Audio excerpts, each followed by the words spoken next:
Support comes from the Missouri Forest Products Association, committed to conservation and careful management of the state's forests to make them more resilient and better habitats for wildlife. ChooseWood.com.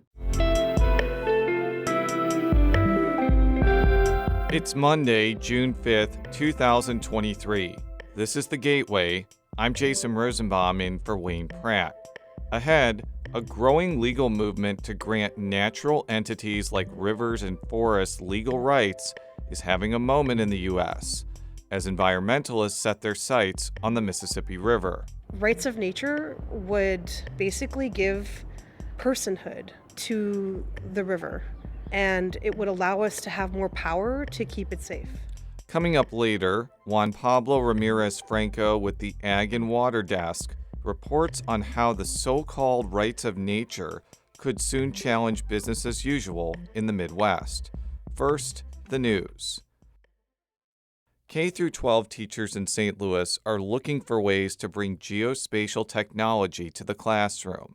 St. Louis Public Radio's Kate Grumke reports it's an important part of the effort to make St. Louis a hub for the industry. Teachers from local schools moved Greenland around the world on their laptops at a workshop Friday. The example both uses geospatial technology and teaches how map projections can sometimes be misleading. Dee Lively recently started teaching geographic information systems in her middle school classes at Christ Community Lutheran School. You have students that were interested in pet adoption, in stadium capacity of their favorite sports teams, geographical locations of flooding. It's amazing at what I didn't even know was at their fingertips. The University of Missouri St. Louis and the American Geographical Society hosted the workshop. I'm Kate Grumke, St. Louis Public Radio. Illinois residents who identify as Middle Eastern or North African may soon have a different box to check under race.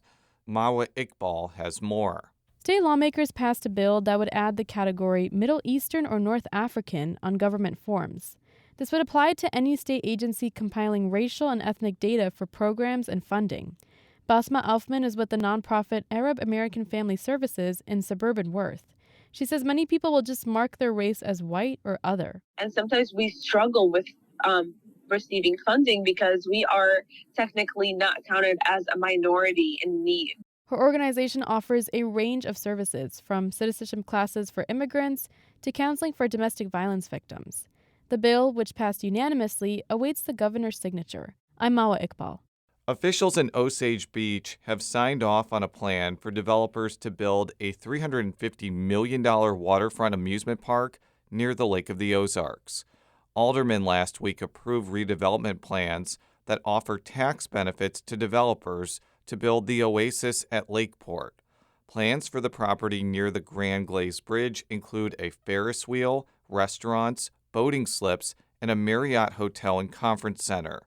Jeff Tegedoff is one of the developers for the project. This is a very large market. You already have millions of people that come to Lake of the Ozarks a year. They're not all looking to drink beer and party in the Cove. The project will need support of owners of about 1,000 timeshare units that sit on the site of the planned water park. But so far, they've rejected a batch offer from developers to buy the properties. A professor at Missouri University of Science and Technology is looking to ancient Rome to make better concrete. St. Louis Public Radio's Jonathan Ahl reports. Many ancient Roman structures made of concrete are still standing, nearly 2,000 years after they were built. Missouri S&T chemical engineering professor Monday Uchenna Okoronkwa says part of the reason was the volcanic rock that Romans had access to. The mixtures they use are quite unique, and some of the materials are not readily available today. He and his team received a $675,000 grant from the National Science Foundation to study ancient Roman concrete. And then do some characterization to study the composition. The hope is to find a way to replicate some of the ancient recipes using materials available today and make a better concrete that can last longer. In Rolla, I'm Jonathan Ahl, St. Louis Public Radio.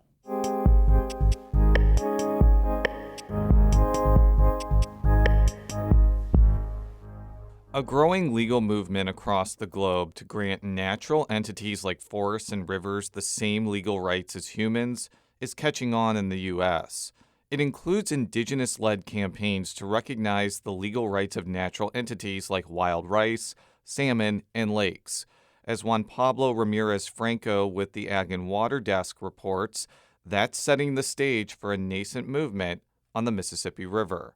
The Mississippi River flows lazily today. Overhead on the Centennial Bridge connecting Illinois and Iowa in the Quad Cities, cars are cruising past and sometimes honking at a long line of environmentalists that say the river is alive. The river have rights just like human rights. Our nature have rights, and it's up to us to preserve these rights. That's Glenda Guster from Davenport, Iowa. She was among the 80 or so people to join the Great Plains Action Society's Walk for River Rights, the centerpiece of a 3-day summit for Black and Indigenous organizers from across the Mississippi River Basin. According to Sakawa Snobis, the founder of the Indigenous Rights Organization, the goal is to build a river-wide coalition to rethink the legal framework they believe imperils life on and in the Mississippi River.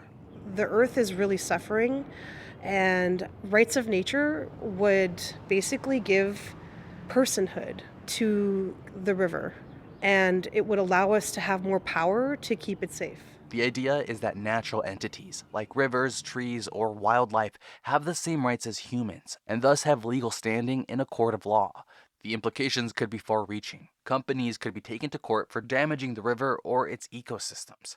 That's exactly what happened in Tamaqua, a small town in Pennsylvania. Thomas Lindsay is a senior attorney at the Center for Democratic and Environmental Rights and drafted the document to get rights for the small borough. It may be a radical concept, or it was 20 years ago, but we're rapidly coming to a place where without this kind of new system of environmental law that we're all kind of done. Ultimately, locals were able to stop sewage sludge from being dumped in Tamaqua using the new ordinance. He adds that before the rights of nature movement made its way to the mainstream, it was born from the cosmologies of indigenous people that recognize the natural world as made up of living beings, not just resources and commodities. In 2008, Lindsay consulted the Ecuadorian government while it drafted its new constitution, the first in the world to ratify the rights of nature. In 2021, an Ecuadorian municipality appealed to those constitutional protections to overturn mining permits that they said violated the rights of nature of the endangered Los Cedros rainforest, and they won. The work has spread to other countries and in the U.S. to about over 36 municipalities at this point. Lance Foster is a member of the Iowa tribe of Kansas and Nebraska and a speaker at the Mississippi River Summit. He says that a couple years ago, the success of rights of nature in South America got his and other tribes thinking, why not us? And we wondered, why hasn't the big rivers, the Missouri River and the Mississippi River, have those rights? He says that his tribe and others have created a resolution for the rights of the Missouri River. They hope to use it to fight industrial-scale agriculture and deep mining operations. 2 years ago, in Minnesota, the White Earth Band of Ojibwe brought a suit against the Enbridge Corporation's Line 3 on behalf of the Manoomin, or wild rice, and its right to exist and grow. And just a couple weeks ago, the city of Seattle settled a case with the Soxhawtla Indian tribe over the claim that salmon had the right to spawn, among other rights. Foster says if corporations get legal rights in the U.S., why shouldn't rivers? After all, they were here far before humans. Now, will we take that chance as a society? I'm dubious most days, but we have to keep trying. We have to keep going to the bitter end. States like Idaho, Florida, and Ohio have moved to preemptively ban the possibility that nature or ecosystems can have legal standing. Even so, Foster says the rights of nature isn't as unthinkable as it once was.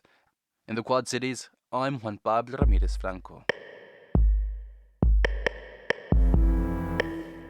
This story was produced by the Mississippi River Basin Ag and Water Desk, a reporting network based at the University of Missouri School of Journalism. It's distributed by Harvest Public Media.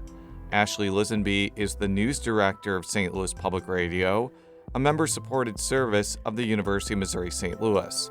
Music by Ryan McNeely of Adult Fur. I'm Jason Rosenbaum, and this has been The Gateway. Support comes from the Missouri Forest Products Association. Missouri produces wood pallets, railroad ties, white oak barrels, hardwood floors, and more. Details on the variety of products made in the state are at choosewood.com.